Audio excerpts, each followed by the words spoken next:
Haya. Abaguzi bemure naende. Kisii hoye. Kisii hoye. Asanteni sana. Tumeona kiwanja imefurika. Mmekuja kwa kukuja. Sawa. Tuliongea na Simba juzi. Ilikuwa tufike hapa jana. Ndio tulisema siku ya Jumatatu. Lakini Simba akaniambia hapana kuja siku ya Jumatatu. Ndio siku ya Jumanne. Ndio siku yangu ya kuzaliwa. Birthday. Ndio tulikuwa na hii hafla huko kwetu nyumbani. Ndio sababu tuliharisha. Manake leo ni siku yake ya kuzaliwa.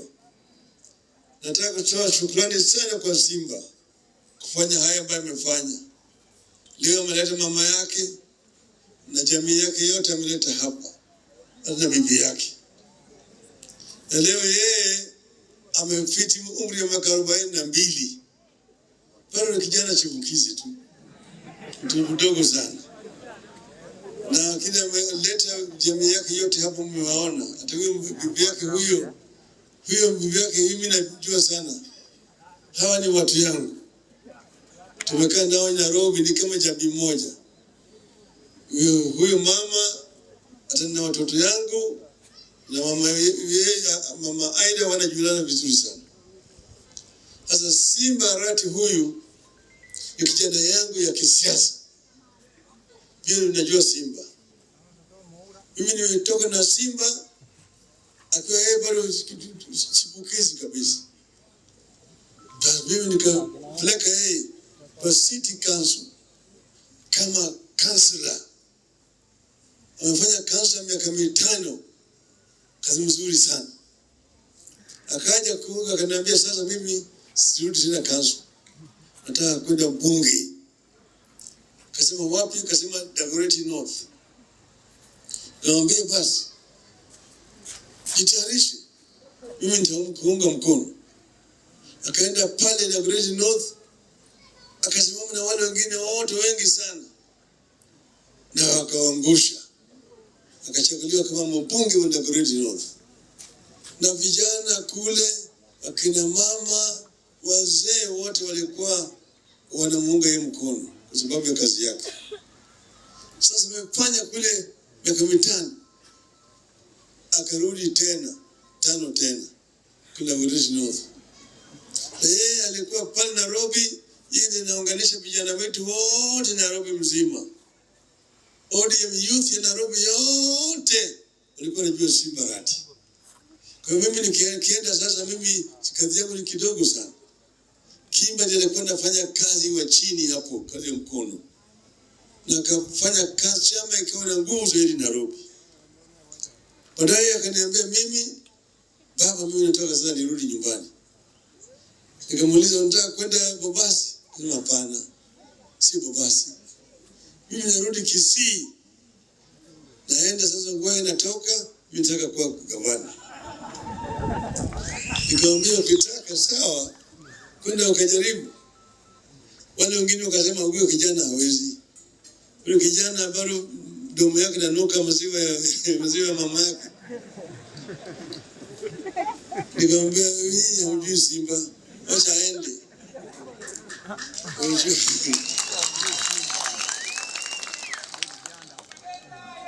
Sasa tulikuja Kisii kwa mkutano wa hadhara huko ya kampeni.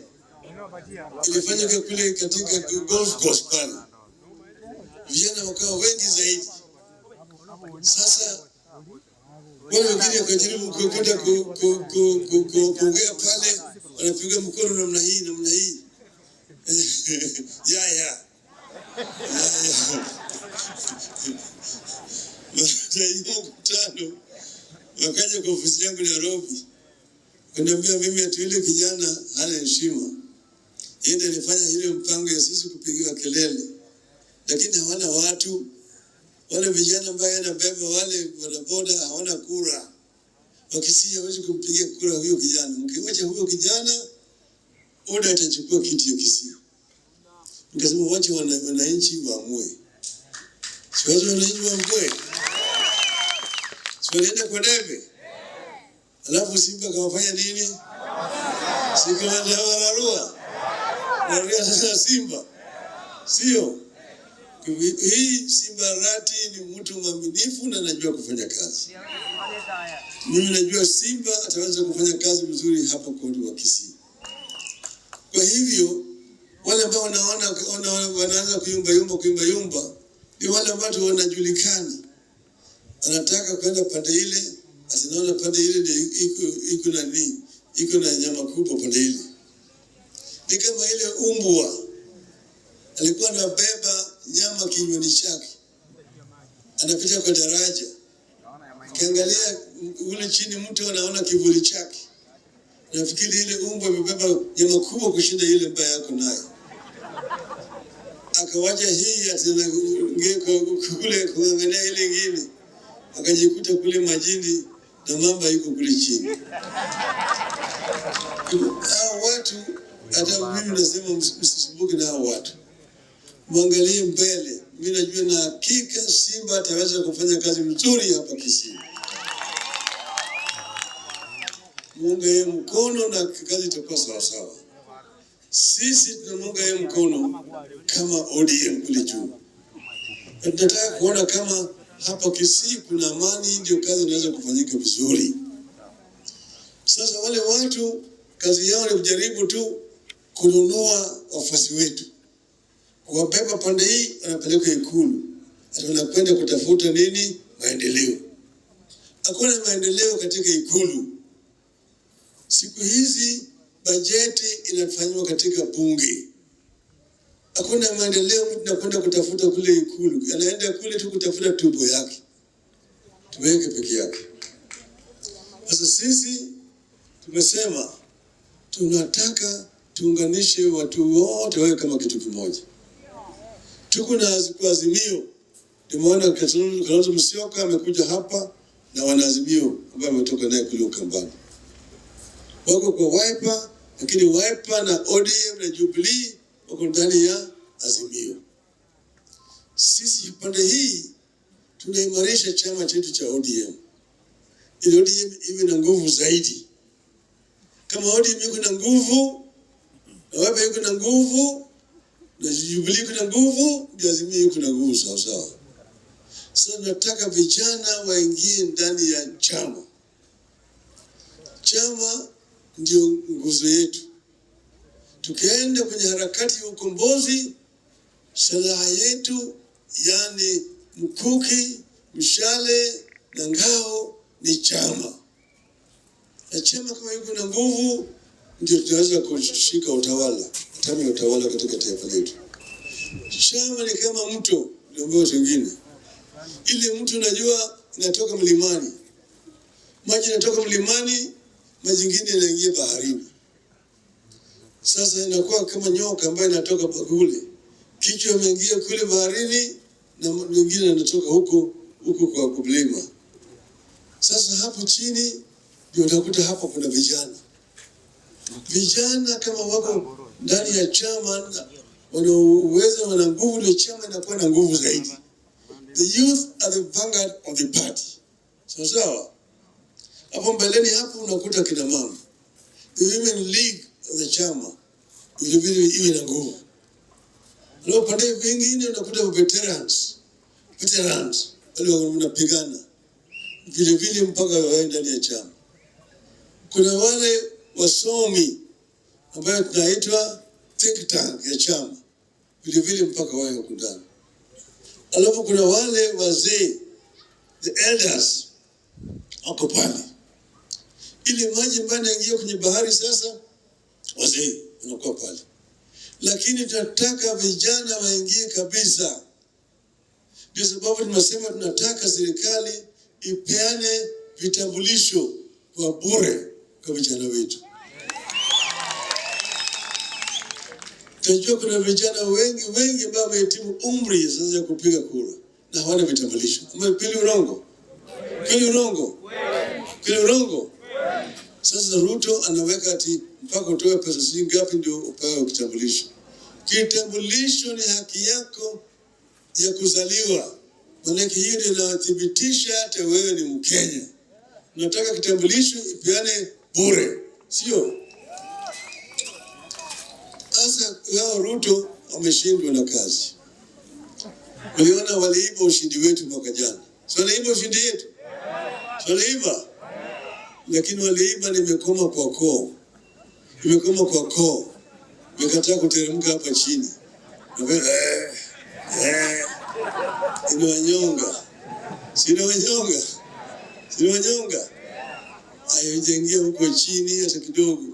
Sasa wanaangalia tukio wale walikuwa na walianza kulaumu Uhuru. Ati Uhuru amewacha hazina ambayo haina chochote. Nyumba ilikuwa ni tupu, hakuna hata mpuku. Ilikuwa ni mwaka jana. Alisema nyumba ni tupu. Sasa ni mwaka moja bado analaumu Uhuru. Mbona wewe hujapika ati hiyo gari yako mwaka mzima? Ulikuwa unafanya nini? Si kazi mshinda yeye. Sasa anazidi tu kutoa weko ushuru hapa, ushuru hapa, ushuru hapa. Hiyo ushuru haitafanya kazi yoyote. Hata ukiongeza ushuru ngapi, bado maana yake wale ambao yako nani ni wezi wote. Pesa itakwenda tu kwa mfuko ya watu binafsi. Hakuna chochote. Sasa wanataka kuanza kuuza mashirika ya serikali. Juzi niliongea juu ya mambo ya mafuta. Sinaongea mafuta. Nisikia mambo ya njeri. Sikulisikia. Ati mafuta wametoa kule Arabuni na wameweka makampuni yao inaleta hapa na bei inaenda juu zaidi. Nafsi bei mafuta taenda hata mara 100 hapo. KBC is a strategic investment that should not be sold under any circumstances. Lakini wao wanataka kuuza sasa. Mimi nitaongea juu ya hiyo hivi karibuni.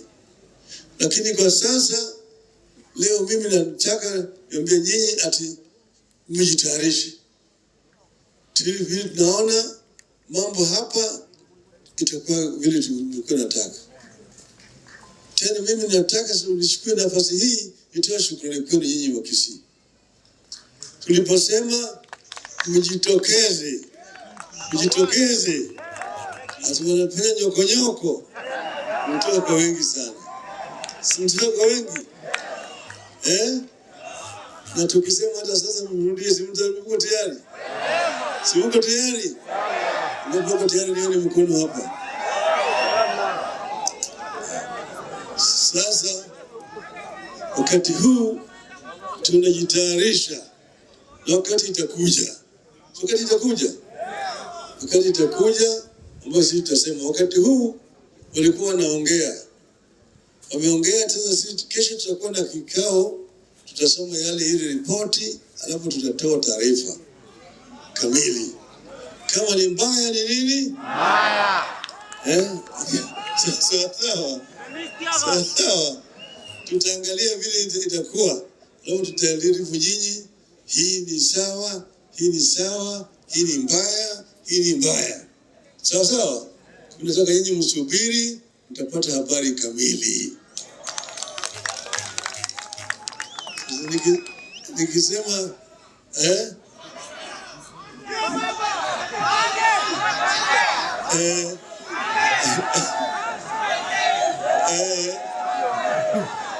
sawa, tutaangalia. Lakini sasa kwa sababu tuko na wageni wengi hapa, nataka waongee na nyinyi. Sasa kwa mimi nataka nikisema ODM nasema tuko ODM.